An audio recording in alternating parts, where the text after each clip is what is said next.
এই যে এই স্থাপত্যটি দেখতেছেন, এটা পুরাই প্লাস্টিক দ্বারা তৈরি। ওর নাম হচ্ছে প্লাস্টিক দানব। ও বলতেছে তোমরাই আমাকে সৃষ্টি করেছে, আমি পুরো বিশ্বকে গ্রাস করে ছাড়ব, কেউ আমার হাত থেকে রেহাই পাবে না।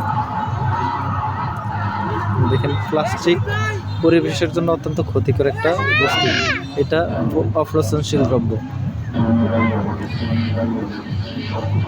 এই যে ওর ভিতরে টোন সেট করা আছে, কন্টিনিউ বাজতেছে, তোমরাই আমাকে সৃষ্টি করেছো, আমি পুরো বিশ্বকে গ্রাস করে ছাড়ব, কেউ আমার হাত থেকে রেহাই পাবে না। এই যে দেখেন, পৃথিবীর মানচিত্র দেওয়া আছে ওর হাতের সামনে। এই যে পুরো পৃথিবীটাকে চেপে ধরেছে, পুরোটাই বিভিন্ন প্লাস্টিকের বোতল দ্বারা তৈরি।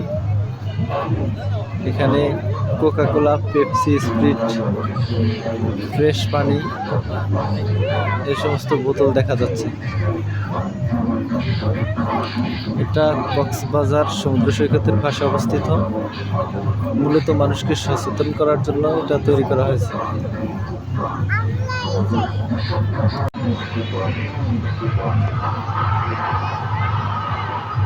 প্লাস্টিক দানবের সাথে